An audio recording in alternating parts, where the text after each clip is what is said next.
thiên lung nang ta kan nun nak tiang in kan pe nang he zung salin i chau adu mi ke phal pani adu na ka tin ter kho lo ruang amo tot mi nang le ke kan tian ne lai oh no si se nang ni chen nak ya na phai chang hu hin sun mit khi he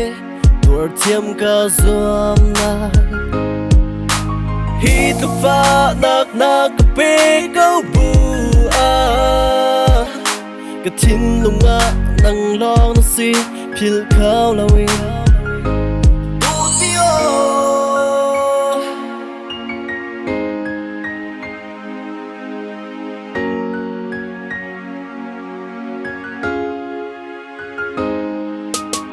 Trang chung a pam kan du dot mi nang long hi zung zal in bu ka du na ku do te kha kan rak ser ti mi nop na vial te na chu atu le tu samang tiang anak chuang theo dot nang long hi ka thin nang chung a dam nak se vai tha na rak si ko na in na cha a ka pu ka tin lau ruang a mo nang le ke mi khi he kan nak tian tham na du na ka thin ter kho lo mi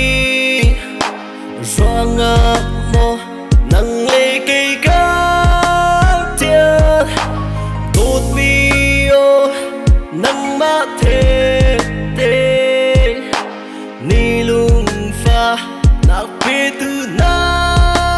si